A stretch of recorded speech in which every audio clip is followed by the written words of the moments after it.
我嘅阿沙林房搞好咗啦，而家咁未來機。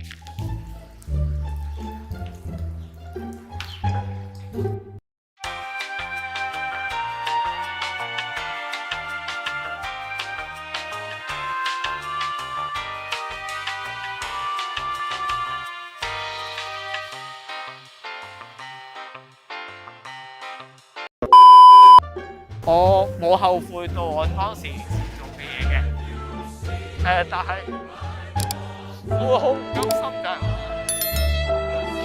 點解？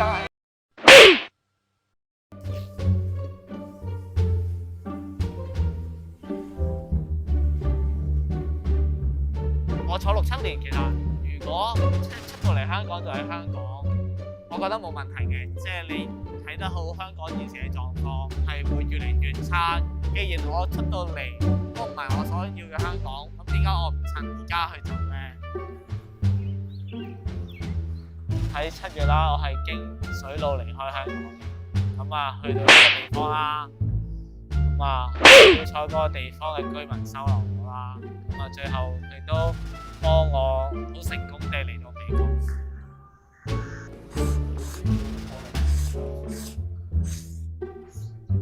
一定係自責㗎啦！但我而家所做嘅一切嘢，可能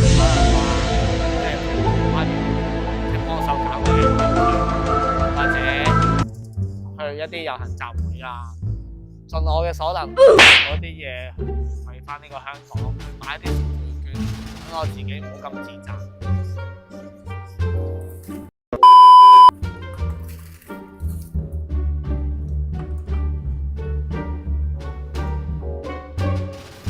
I, sisters, learn from hands swear by the Almighty God that being a member of the Legislative Council of the Hong Kong Special Administrative Region of the People's Republic of China,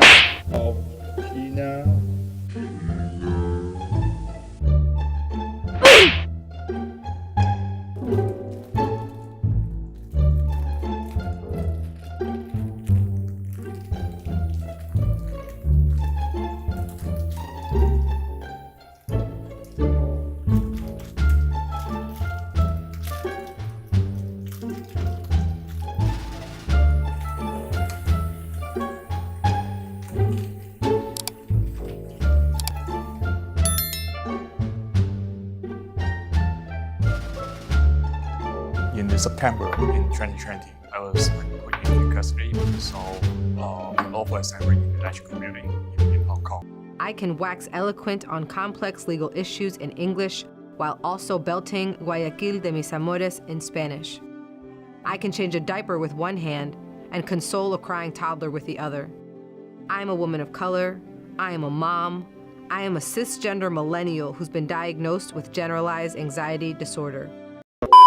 After I was released, I find that some people always for me, but usually it's like a bad sign. You are like on the regime's radars again. It makes me feel like I'm not safe in Hong Kong anymore. Remember Baguio, the Falun Gong, and the U.S. government would always support you. Thank you, Mr. Guo. Please convey my actions to the U.S. government. Don't worry, America promises you and your comrades safety. I think like Hong Kong independence is the only way to go. You can see that no mainstream media dare to report my own quote. So you can see how the national security law changed Hong Kong and how my options in Hong Kong is limited. Today we gather here to mark the second anniversary of our movement. Because saying that the police had been beating up protesters without a reason when the police So you're saying they retaliate? Yes. But they do more than retaliate, don't they? October 20th, we had a group of hardcore protesters throwing petrol bombs at a station, police station. That wasn't retaliation. A week earlier, one protester stabbed a policeman with a box cutter. We had a homemade bomb which went off on the roadside, which by the grace of God didn't hurt anybody or kill anybody. It's that kind of violence I'm talking about. Well, what's the justification?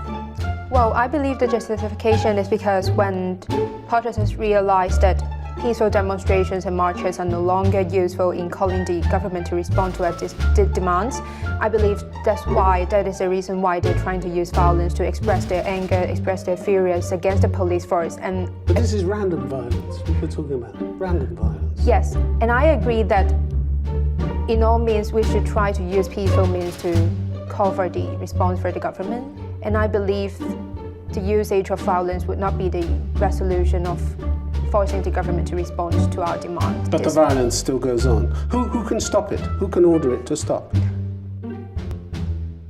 It was at this moment that he knew. He fucked up. Well, I believe nobody can try to stop it unless... Nobody. So it's out of control then, if nobody can stop. By late September 2020, I decided, I will leave Hong Kong and then come to the States and stay in DC to continue my activism. Okay. So I have started thinking about when I no longer have that much room or that many opportunities to participate in the social movement inside of Hong Kong, is it going to be better for me to leave Hong Kong and then to continue my activism on national advocacy for Hong Kong? Each of you swear that the testimony you're about to give will be the truth, the whole truth, and nothing but the truth, so help you God? So I started getting involved in international advocacy since 2019. And here in the US, I attended 2 hearings. The United States must not ignore the plight, and we should be joining our closest allies to help Hong Kongers. That time I testified to talk about the importance for the US to implement a global lifeboat scheme, which is the Hong Kong Safe Harbor Act, to provide the opportunity for Hong Kong protesters to relocate to the US.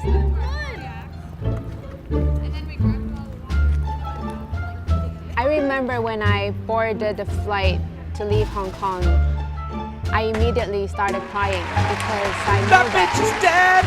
This is That going bitch to is be dead, a she's long gone to wait, and heaven. I understand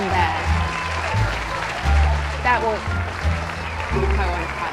That would be the last time that I see Hong Kong. At the same time, I also understand that this is how I can contribute to the movement and also to the city I love. So I felt like I have to be very determined, because if I still think about going back to Hong Kong, I would be censoring things I say here in the States. But I don't want to do that. I want to be able to say everything I can. I want to be able to do everything I can for Hong Kong outside of the city. A